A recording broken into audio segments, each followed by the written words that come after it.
जय हिंद दोस्तों, स्वागत है आप सभी का आपके अपने YouTube चैनल अभय स्टॉक पर। मैं हूं आप सभी के साथ अभय यादव।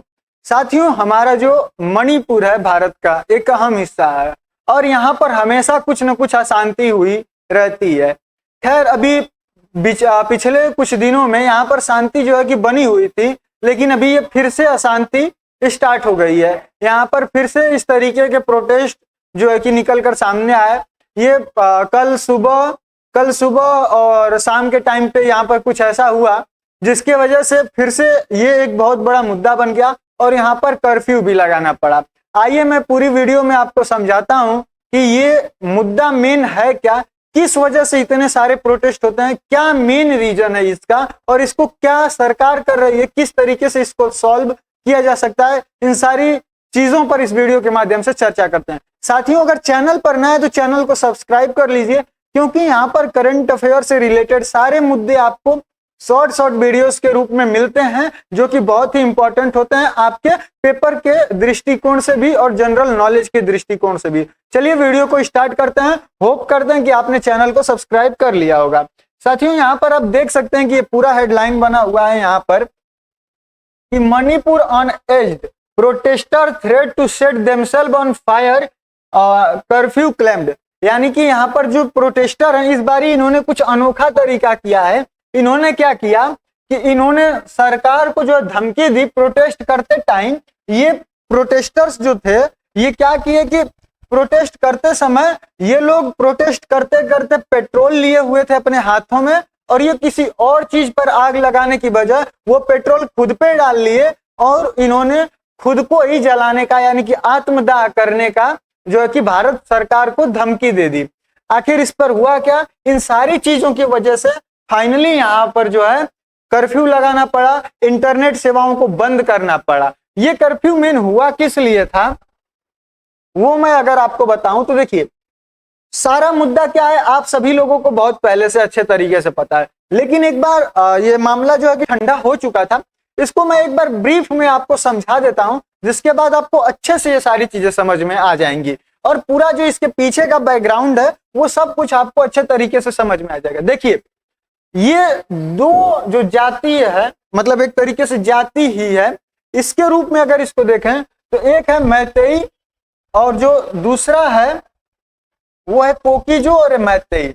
ये जो है इम्फाल वैली में मेजोरिटी है इनकी, और ये हिल जो डिस्ट्रिक्ट्स हैं उनमें है। मैं भी आपको मैप के माध्यम से समझाऊं, ये अपना पूरा भारत है और उसके बाद आप यहाँ पर जो है कि मणिपुर को इस साइड यहाँ पर ये छोटे से डिस्ट्रिक्ट के रूप में यहाँ पर देख सकते हैं। ये है आपका मणिपुर और इस मणिपुर की जो राजधानी है वो इम्फाल है, और ये जो मैथई लोग हैं ये इसके इस सेंटर में ही, इसी सेंटर में इम्फाल वाले एरिया में ये लोग जो मैथई लोग हैं इनकी बहुलता है, यानी कि ये लोग अधिक मात्रा में हैं। और जो ये पोकी जो है ये इस जो हिल वाले यानी कि पर्वतीय क्षेत्र हैं उधर ये लोग पाए जाते हैं।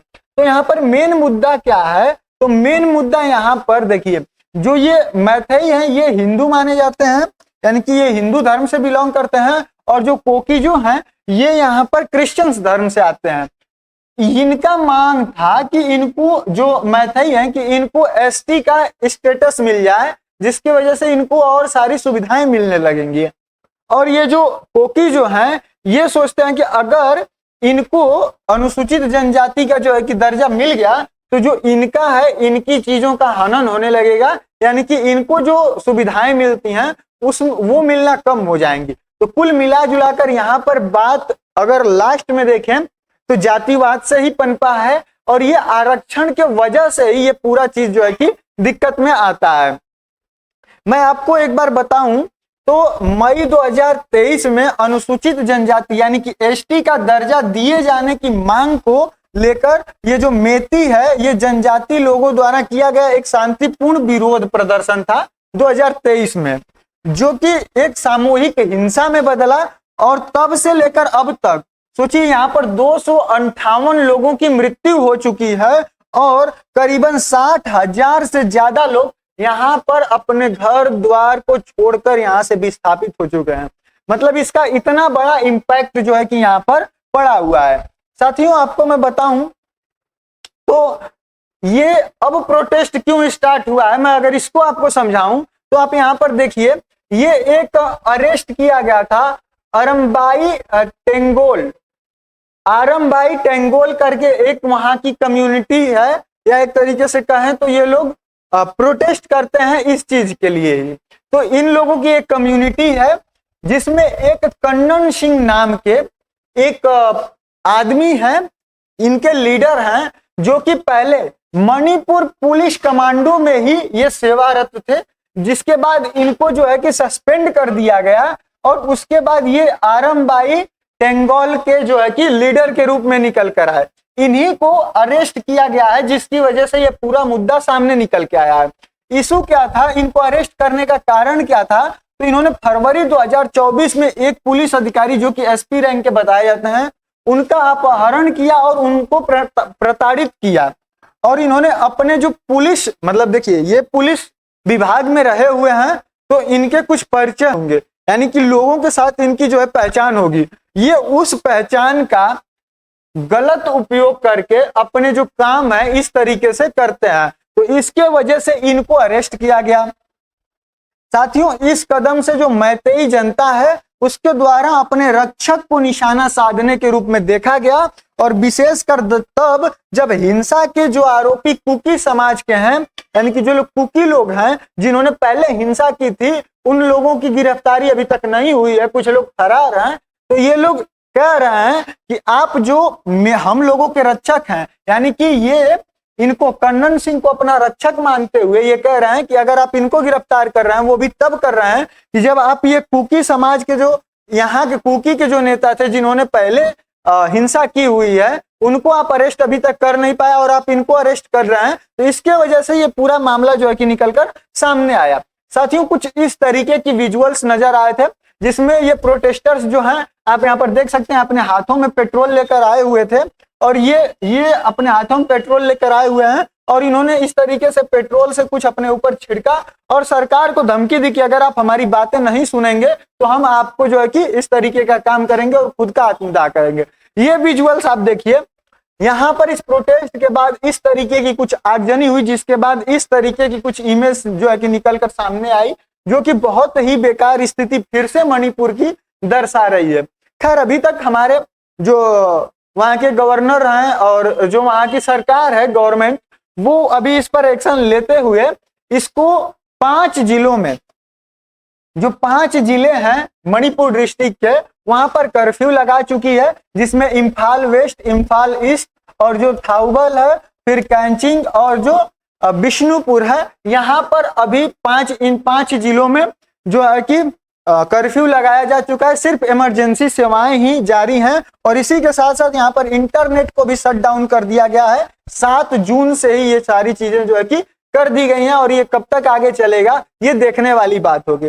साथियों, इसका बहुत ही गलत प्रभाव हमारी भारत की आंतरिक सुरक्षा से भी जुड़ा हुआ है, क्योंकि जिस तरीके से पाकिस्तान में बलूचिस्तान है और वहां पर जो बलूच हैं उनको वो वहां पर मतलब कि अशांति फैलाए रहते हैं, जिसकी वजह से भारत उसका गलत उपयोग चाहे तो कर सकता है। अब ऑफिशियली तो ऐसा कुछ कहा नहीं जा सकता, लेकिन अगर चाहे भारत तो उनको और भड़का कर और चीजें देकर वहां पर अशांति और बनाकर उस बलूचिस्तान को ही अलग करा सकता है पाकिस्तान से।